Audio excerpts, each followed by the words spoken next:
Ingeniero agrónomo Jorge Riani, presidente de la Federación Rural. Antes que nada, para hablar algo de mercado, ¿cómo cree que va a ser el comienzo ya prácticamente de la zafra de venta de grandes reproductores? ¿Qué características cree que va a tener en todo el país en términos generales, ya sea en volumen como en precios? ¿Qué es lo que va a pasar para usted? Bien, tenemos la expectativa de que sea muy buena la zafra. ¿Por qué digo esto? Porque hoy el criador está siendo muy beneficiado por la exportación de ganado en pie y es el que le afecta directamente el tema. Entonces tenemos la expectativa y creemos y estamos convencidos que va a ser buena la zafra de toros y de carneros. Así que bueno, yo creo que si además el clima está ayudando, por más que ahora en los últimos días cayó agua de más, una primavera llovedora, yo siempre digo, para el campo es espectacular. Es espectacular. Una pregunta. Siempre hubo gente que polemizó en los últimos años en cuanto a si había o no plazas muy saturadas de reproductores y otras faltonas. ¿Eso es realidad? ¿Es un mito? ¿Existe? Y sobre todo, ¿qué cree que va a pasar este año?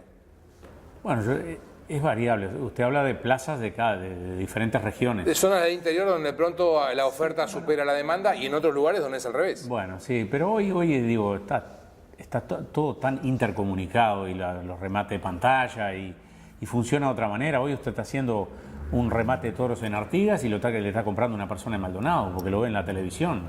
Hoy con las comunicaciones que tenemos cambió el país. El país es muy chico. Entonces no se da lo que antes. Por ejemplo, si le decías Artigas y le mandás más de 100 toros, no vende. Hoy Artigas, por suerte, las gremiales del interior, que tienen muy buenos locales, aprovecho para decirlo, se intercomunican por televisión y entonces hay posibilidades que te compren de cualquier lado. Bien, ¿qué ha ocurrido a propósito de ello? Cuando comenzó el sistema de venta de animales por pantalla, siempre se pensó que muchas plazas de las tradicionales ferias ganaderas iban a terminar desapareciendo. Sí, desaparecieron. ¿Han desaparecido? ¿Qué porcentaje? Yo no sé en porcentaje, pero ha desaparecido y ha caído mucha gente, ha perdido su fuente de trabajo. Había locales tradicionales que hoy no están funcionando. Lógicamente, usted expone su ganado a la venta y no es lo mismo que hayan 100 productores que esté todo el país mirando. Además, los sistemas de financiación que existen, todo eso ha condicionado perdón, que los locales de remate han perdido la vigencia o el valor que tenían antiguamente. Hoy había locales de remate que usted decía, en ese local se vende bien, en este local se vende más o menos.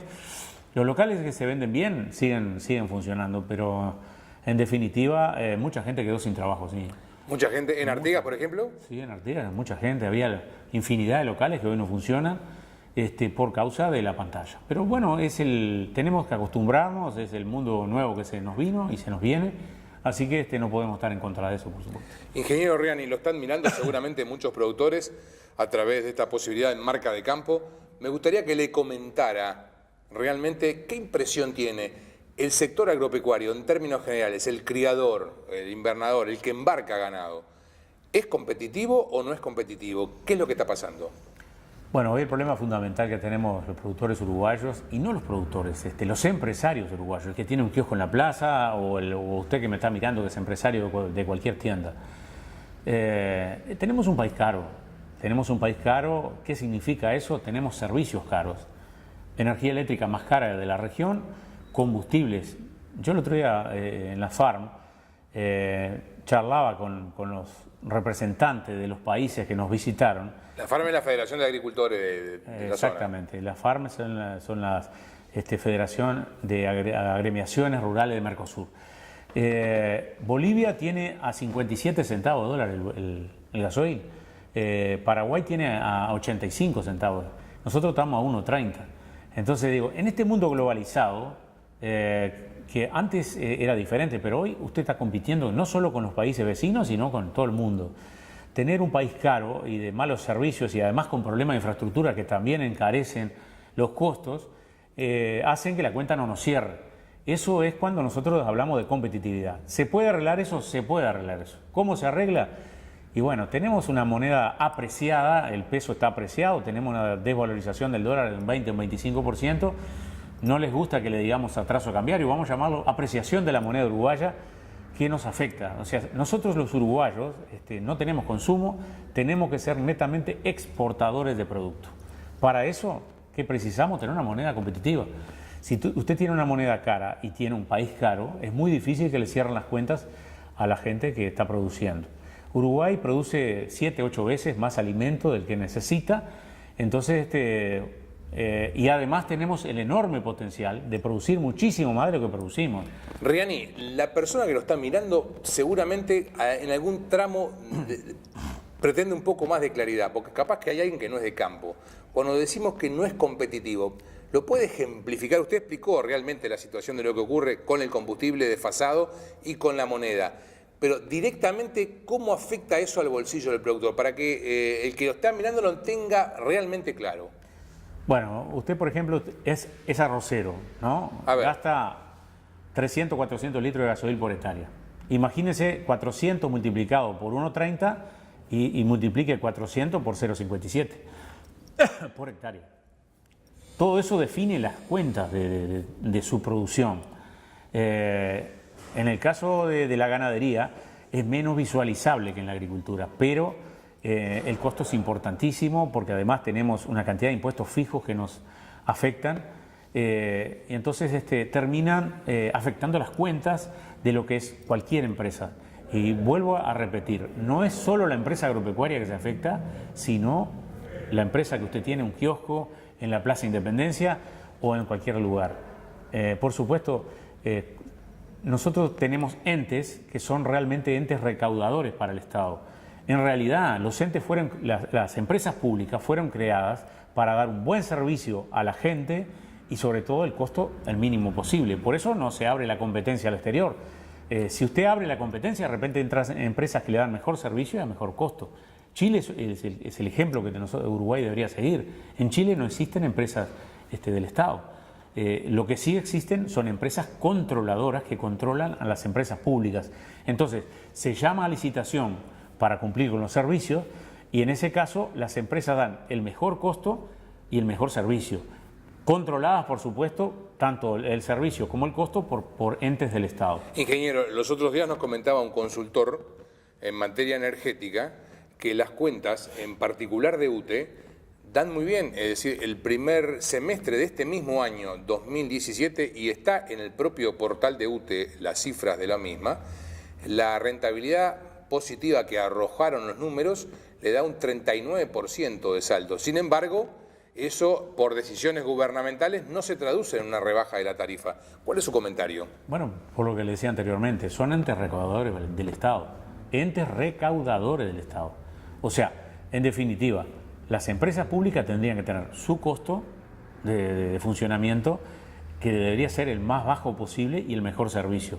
Y no deberían dar rentabilidad positiva. El costo debería ser el costo que tuviera realmente. Lamentablemente el Estado lo usa como entes recaudadores y bueno, y por eso no baja la luz. Hoy con el exceso hídrico que hemos tenido, las represas están a full funcionando, tenemos una cantidad de parques eólicos que la mayoría se están parados. ¿Usted sabía? ¿Están parados? Sí, hay unos cuantos que están parados porque cuando el Estado no les compra en el caso que no necesite.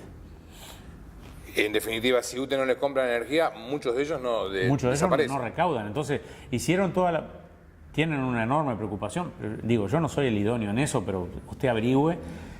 Hicieron la inversión pensando, yo genero tantos megavatios por año y descuento la inversión en X periodo.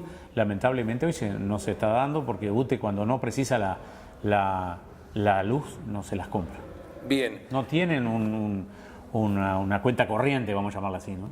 ¿Qué puede ocurrir? La respuesta del gobierno permanentemente ha sido negativa en cuanto a los planteos de reducción de costos y reducción de la presión impositiva. Si esto no cambia rápidamente, ¿a qué escenario cree el ingeniero Riani se aproxima el sector productor? Bueno, nosotros hemos ido a hablar con el gobierno exactamente por eso.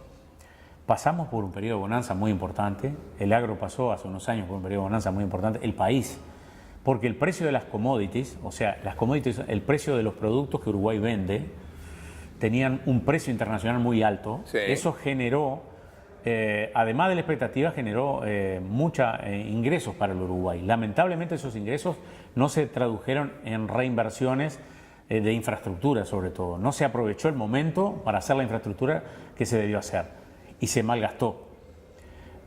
Hoy nosotros estamos previniendo al gobierno, las empresas, y estamos evaluando permanentemente el endeudamiento de las empresas agropecuarias, porque todo el mundo habla de la lechería, tienen un endeudamiento creciente y muy importante. Los lecheros deben las vacas que tienen, es gravísimo, ¿no? En Sí, un señor. sector que es muy importante para nosotros los uruguayos, porque además de producir un elemento vital, afinca mucho a la gente a la tierra. Somos grandes defensores en la Federación Rural de lo que es la lechería, pero también el arroz, que ha llegado a un potencial de producción único en el mundo. Uruguay tiene un rendimiento promedio que debe ser de los más altos del mundo y aún así están perdiendo dinero. Aún así se pierde dinero. Aún así. ¿De cuánto estamos hablando? Por ejemplo, lo que fue la última zafra, ¿de cuánto fue el rendimiento por hectárea? Y bueno, el año pasado hicieron de promedio casi 180 bolsas por hectárea, o sea, 8.500, 9.000 kilos por hectárea. Quiere decir que estamos en el potencial de producción del arroz y aún así perdemos dinero. ¿Por qué perdemos dinero? Porque el arrocero gasta mucha electricidad en los bombeos, gasta mucho combustible, es el cultivo que gasta más combustible por hectárea. Entonces, por eso yo le decía, esas variables, electricidad y sobre todo combustible, afectan y muchísimo. Muchos arroceros se están yendo para Paraguay, que es hoy la meca de donde se está produciendo, ¿no? Lo último, en estas condiciones, lo pregunto porque seguramente los gobernantes se lo deben de decir, ¿ha bajado o no ha bajado el valor de la hectárea en las tierras ganaderas, la hectárea arrocera, la hectárea lechera? Han cerrado cerca de más de 500 tambos, hace 3 años que cierra uno por día. Sí, se ha desvalorizado el precio de la tierra, había subido, seamos sinceros, había subido sustancialmente el precio, hoy hay una baja del 30%.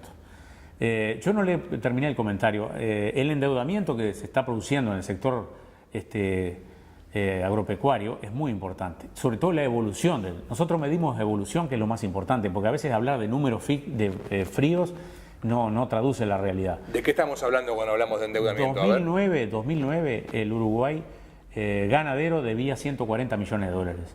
2016, el Uruguay ganadero pasó a 750 millones de dólares. Se quintuplicó la deuda. Y así todos los sectores. Hoy el endeudamiento del sector agropecuario anda arriba de los 2.500 millones de dólares. Perdón, ¿2.500 millones de dólares? Exacto, 2.500 millones de dólares, eso a nivel de bancos. Y después hay una cantidad de deudas con los intermediarios, que esa no está medida, que es muy importante. Hay mucha gente que tiene mucha plata en la calle, hay mucha banca que apostó y mucho a la ganadería y hoy está con problemas de pago. Si bien es cierto, la morosidad no es alta, porque aún los bancos no han empezado a presionar, yo creo que el problema se viene complicando. Estamos hablando que en el 2007 se logró una ley de refinanciación del endeudamiento que existía hasta esa fecha, con 2 fideicomisos, y se solucionó. ¿Estamos prácticamente en la situación del escenario previo a un nuevo refinanciación? Exacto, y nosotros estamos trabajando en el tema. Ahora vamos a citar a la Federación, a la banca, no solo a la oficial, sino a la privada. Queremos conversar, queremos ver cómo es la situación real. ¿Qué porcentaje se debe con el Banco República y qué porcentaje de esos 2.500 millones es con la banca privada? La mayoría de lo que hablo es, como es el Banco Central que nos pasó, la mayoría es Banco República, pero hay mucho endeudamiento con la banca. La banca privada es más difícil conseguir los números, por eso tenemos que reunirnos con ellos para ver cuál es la situación real de los productores hoy. Porque ustedes, ¿qué piensan en definitiva de estos números, que van a tener que intentar buscar alguna solución de carácter legal nuevamente?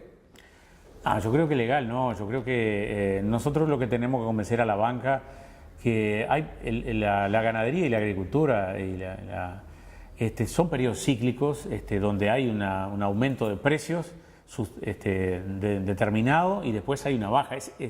Hay un serrucho que sube y baja. Y nosotros siempre decimos que el banco te aprieta cuando se complica la cosa. Entonces lo que tenemos que convencer a la banca es que tenemos que apostar los dos en el mismo sentido, dejar pasar los malos momentos y dar mayores plazos, manteniendo las tasas, pero dar mayores plazos para que el productor pueda acomodarse a lo que viene, ¿no? La mayor parte del endeudamiento, o casi todo, es en dólares, ¿no? Sí, sí, el mayor endeudamiento es en dólares, nosotros producimos dólares y entonces debemos en dólares. Si lo está mirando en un mensaje un productor, ¿qué le diría usted ahora en relación a este problema del endeudamiento? ¿Qué mensaje le daría? Bueno, nosotros estamos alertando a los productores sobre el... Creo que hay que ser, en estos momentos hay que ser muy cauto en las inversiones. Lamentablemente tenemos que decir eso. Tenemos que ser cautos en las inversiones, tenemos que tratar de gastar lo mínimo posible porque las cuentas no están cerrando. Y lo bueno para los productores es saber exactamente las cuentas, manejar las cuentas correctamente, que eso ayuda y mucho. Pero ojo, porque estamos pasando por un momento de rentabilidad muy baja o negativa, y ya vas a ver cuando salgan las carpetas del plan agropecuario, las carpetas verdes, que van a decir claramente cuál es la situación de los productores, ¿no? Muchas gracias. Gracias a ustedes.